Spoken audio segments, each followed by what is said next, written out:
heard GTM Innovator guests talk about silos, but we've never really dug into what silo syndrome is, or really how to know when you have it and why that might be.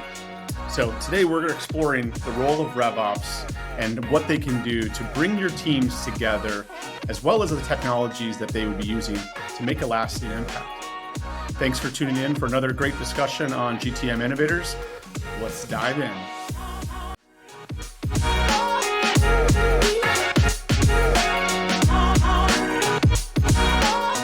I'm so excited to be joined by a longtime RevOps expert, Jen Igartua. She started as a marketing automation consultant at Blue Wolf and is now the CEO of Go Nimbly, a revenue operations company that's been helping SaaS companies break down silos. Welcome, Jen.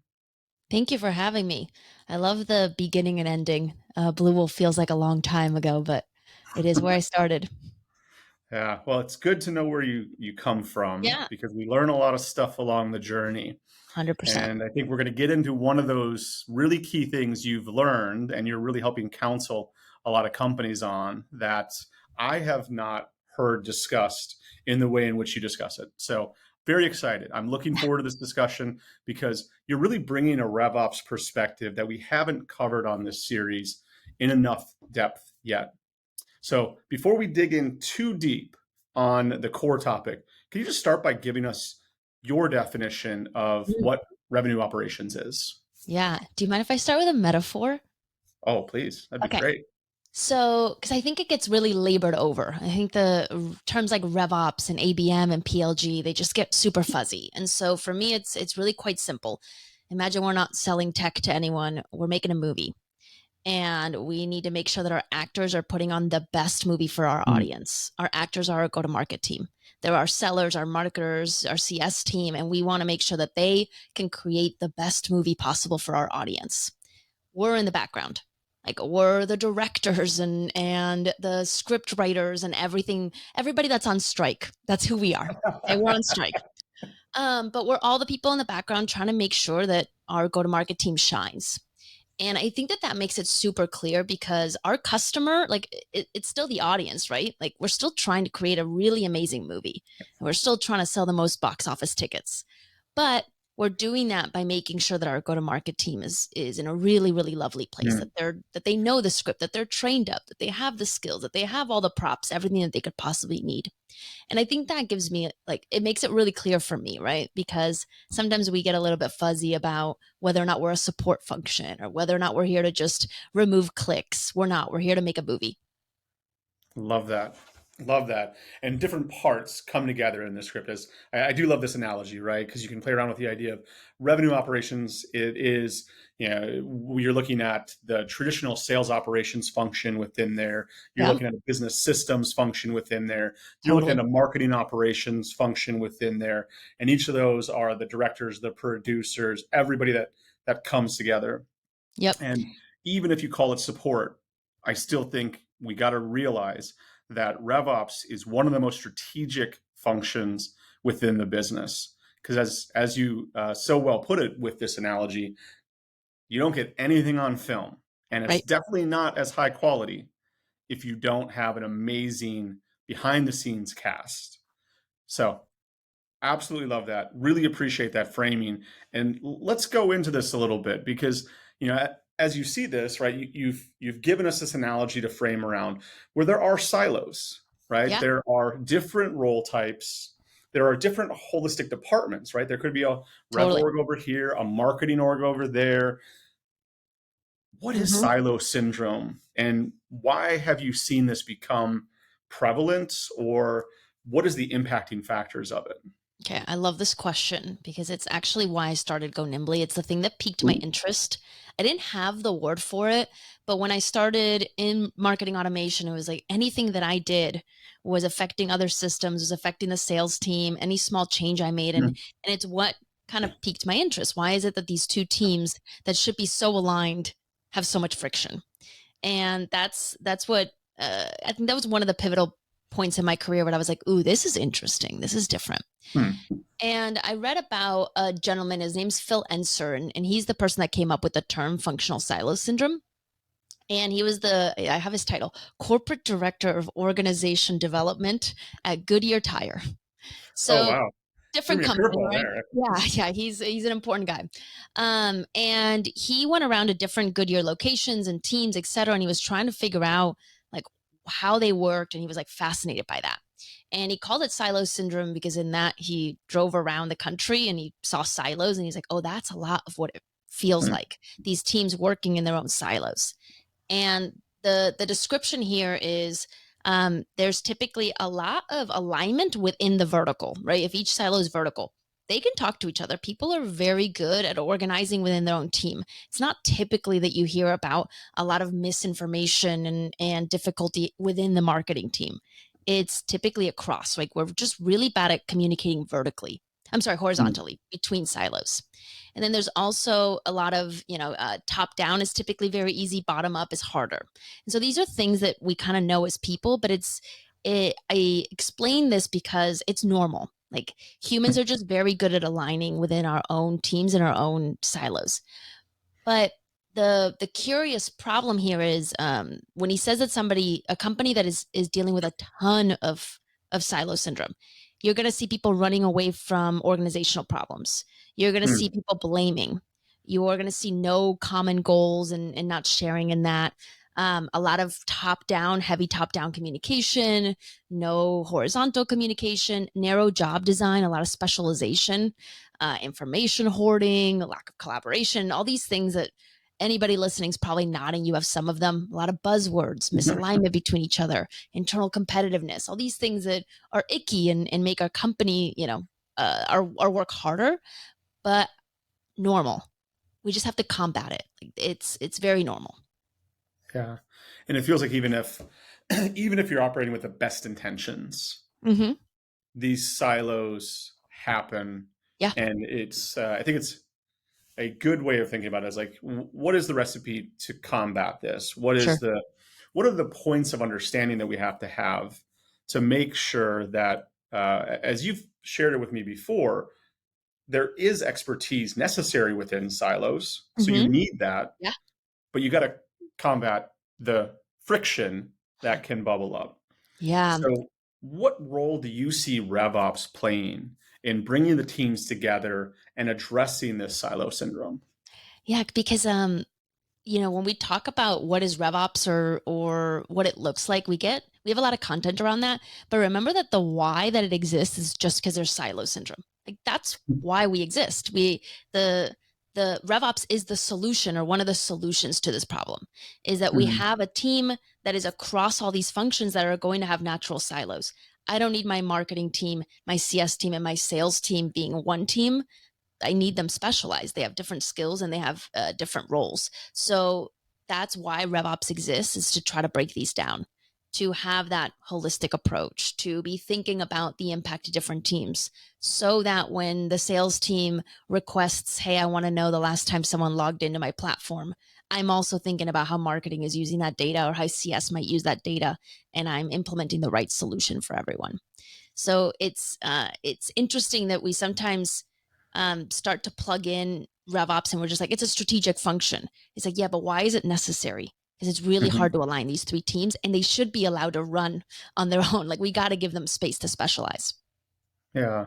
And so as they specialize, right, if RevOps becomes the factor of truly understanding what each part of the organization is trying to accomplish, how have you seen great RevOps leaders and teams practically Mm, bring their organizations together? yeah. I like this question because a lot of the times we fixate on the org chart, and that's a piece. And I've actually seen really amazing RevOps teams that are organized with, a CRO and by technology and strategy and enablement. I've also seen them really well organized and really successful by having specialty in marketing ops, sales ops, CS ops. So you're going to mitigate any issue with either of those processes. The people that do this really well are like going to do the work behind the work. I kind of call Hmm. it. You're going to be very good at an intake process. You're going to understand what teams need. You're going to kind of nail that. You're going to have it's overdone, but you're going to have a roadmap, right? You're going to know what you're working on and what you're not working on. You're going to facilitate meetings of the minds, because misconception, RevOps is not the strategy behind your company. They're Hmm. helping go to market teams with their strategy. I'm discussing with sales leaders and marketing leaders and CS leaders to define our go to market strategy. I'm not sitting in the background and coming up with it on my own. So we're facilitating those kinds of meetings. We're facilitating those kinds of conversations. We've got strong analytics that tell us, where we're losing deals and where pipe is slowing down. And so we're the ones that are aligning these three teams, bringing those insights so that we can create that strategy, so that we can prioritize the right work. And so it's a bit of the work behind the work. Yeah. And so there's a really important idea to me in there of like, there's helping facilitate, helping enable the Mm-hmm. strategy, but there is an underlying current of being a part of building that strategy because you have such deep knowledge of what's going well and what's going poorly in the business. Mm-hmm. And Um, there's a portion that I think revenue operators own, which yeah. is, yes, they're absolutely collaborating to prioritize the work and collaborating to define, what are our go-to-market channels, what might work, what might not, what tests are we doing. But there's also something that the revenue operations team typically owns, which is, if you're telling me that this team is tripling, I have to be the person that identifies that our technology and processes are not going to scale to that.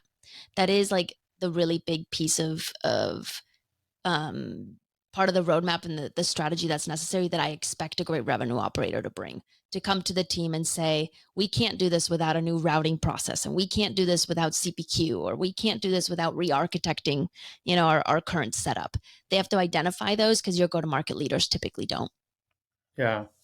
Yeah, I'll be one of the first to admit I don't know all the things that it takes behind the scenes on our systems and processes to like make any given thing actually happen, right? Like lead flows and volume of lead flows. I, it's a fantastic point about really giving RevOps the platform to be that expert and to advise the business. You hinted at a couple of other impacting teams, Mm-hmm. right? You're talking about how this flows into enabling the organization, Mm-hmm. enabling the revenue team in those conversations with customers and prospects.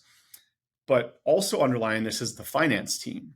Yeah. And so, can you talk a little bit about how you've seen great RevOps teams be the kind of ambassador, be the individual that also brings other really critical functions in the organization into planning and overall go to market success? Yeah. Well, I'll one up it and say product is also one that I'm hearing a lot about including. So we work with a lot of PLG companies, Zendesk, Twilio, Intercom. Like they're massive and they're incredible companies. And one of the things that happens a lot, not to name any names, but what happens a lot is, you will have your systems teams and your operators hear about strategy really late in the game, Hmm. right? And so all of a sudden, there's been a lot of work done defining that. And it's like, great, we want to go live by the end of the year. It's like, well, we have a lot of work to do. We should have been planning this 6 months ago. And so part of what we want to do is make sure to insert ourselves to stay closely with the people that are making those kinds of decisions, and make sure that we're in the conversations early. And then when we are in those conversations, it's our job to really think about all the teams that need to be included. Hmm. The PLG and PLS example, we're at the hype curve. So I use that example a lot because I think we're all living it. In order to make a product led sales play at your organization, you don't need just sales and product.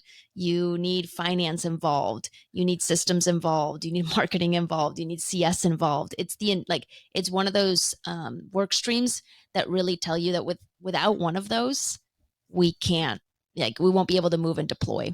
And so how do you have an organization move quickly and innovate quickly if Hmm. you're not getting those teams on the same page? What ends up happening is either people are double working, so you have all those teams working on the same problem and you're Yep. wasting time and money, or you think you're really doing really well, and at the 23rd hour product comes in and goes, no, we just deployed something completely different, or those aren't our signals, or we're changing XYZ. and all your work has to get thrown out. So that early alignment is extra work, and honestly, it's a lot of meetings and it's a lot of collaboration. But you're trying to reduce double work, and you're trying to reduce having to scrap work because you didn't understand the full picture. Yeah. And, it's the analogy is sticking with me in the back of my mind right now. Yeah. And I'm increasingly thinking about revenue operations as the group that is directing the film, Mm-hmm. right? Because what I'm hearing from you is there's domain expertise within the RevOps that Sure. aligns to the domain expertise of silos outside of it, marketing, sales, CS. Also, now what I'm hearing is like, hey, finance, because that's a key part that we work a lot. Just sharing insider baseball here from a G2 Yeah. perspective, we work with the finance team all the time in our annual planning process to really understand, like, okay, this is where we want to end next year. Well, to do that, here's what my productivity curves look like. And I either massively increase productivity, which feels like a huge stretch. And Sure. RevOps is my greatest ally in telling that story of like, Yeah. this is what a realistic jump could be in productivity, or we add, Right. right? And so it's like there's that really healthy, great debate that Mm-hmm. happens within there. And so, like, these directors that we have in the company are that one that's facilitating those domain expertises, bringing it back to the central hub, and then pushing back out. So it's like, yeah, I can see why you had the inspiration to start your company and start advising on this, because I don't think folks have the perfect recipe down. Planning feels like one of the most important motions Mm-hmm. because it's not a one time a year thing, it's a always Right. on thing. Yep. Any advice you have for the CMOs and CROs listening about, what they should be doing differently in planning, what role and expectations they should be setting for their head of RevOps Sure. to like really, really facilitate this conversation? Well, I think the first thing I would say, and this is probably advice that's very clear coming from an operator, but communicate early, communicate your plans early. I think that's the best thing that you could do to set your head of RevOps for success is if Mm, you know that you're going to launch an ABM program next year, make sure that you're talking about what it takes to create that and make sure that you're giving those plans. I think that's super important. And then for leaders of go to market teams, there is a pain in RevOps that's very mm, real that I don't overlook.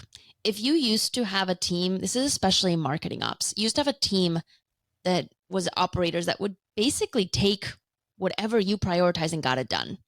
And now you're looking at this new function and you're saying, now I have to go get that prioritized across the organization. I'm never going to get my work done.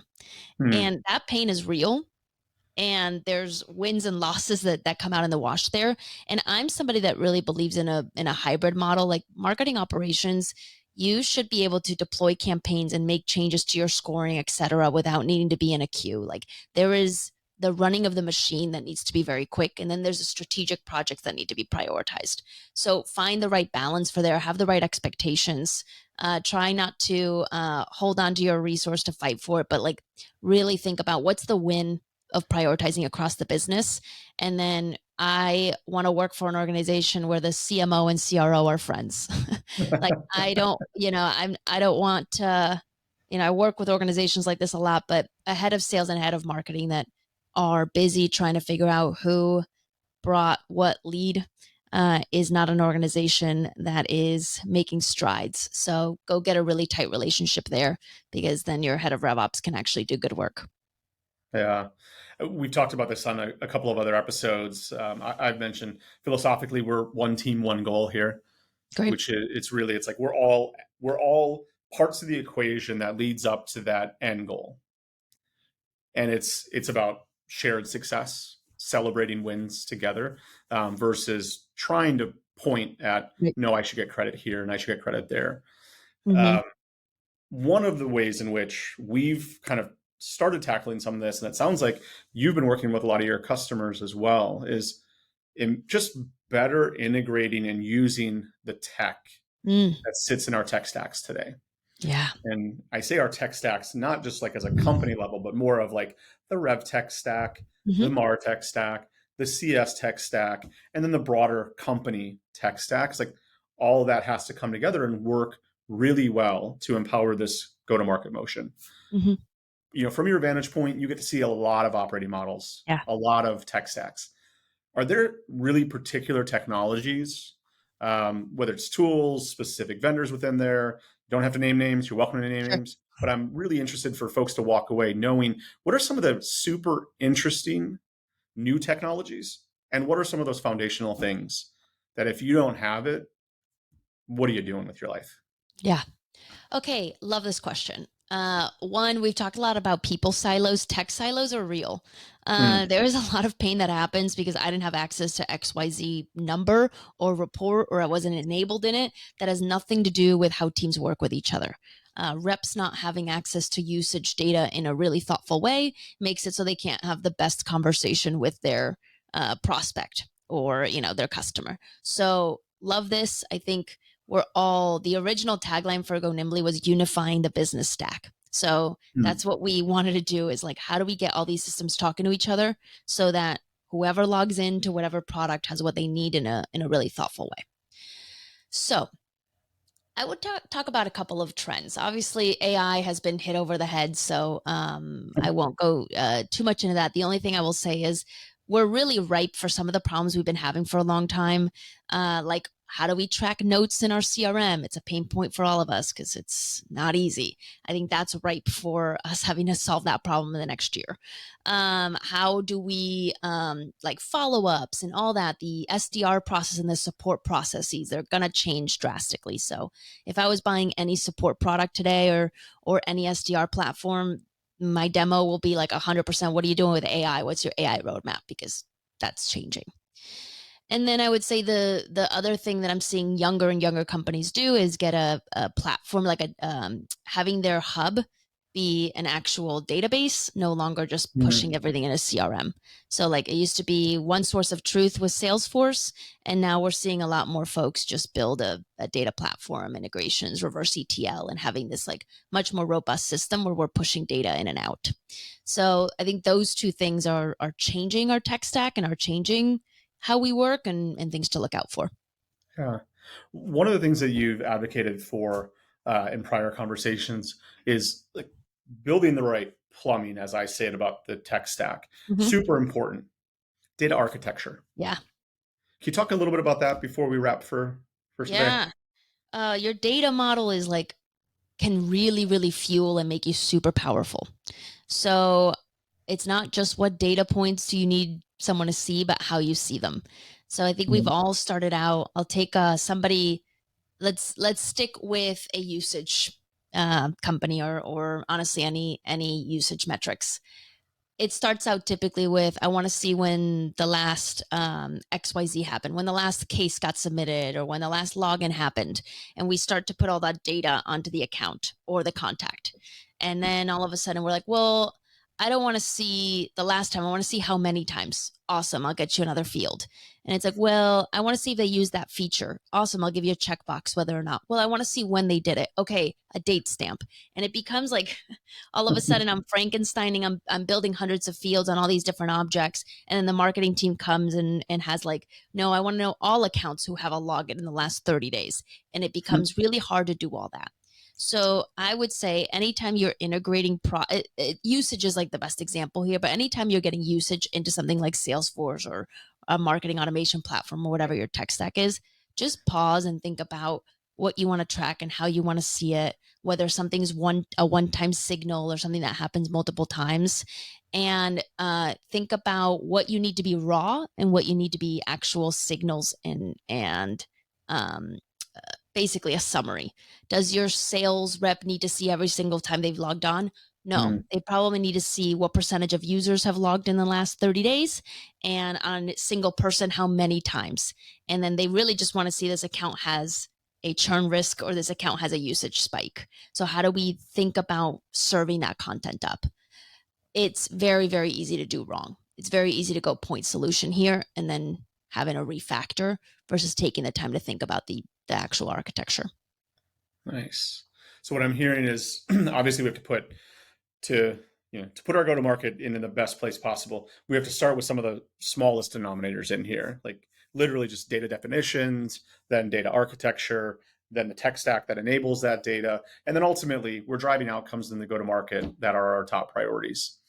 So this has been fantastic.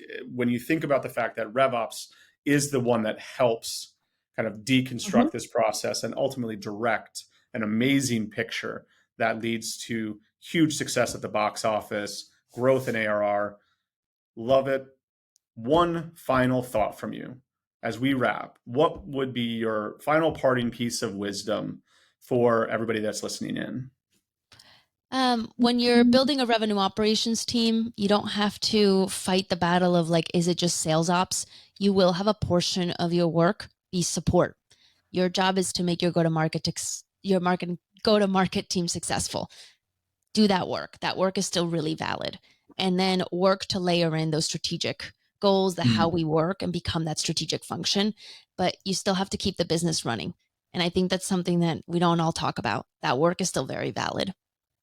Yeah, 100% agreed. Jen, thank you so much for sharing all this knowledge. Very much looking forward to follow-up conversations and sharing this with everybody. Thank you. Thank you. Have a fantastic day, everybody.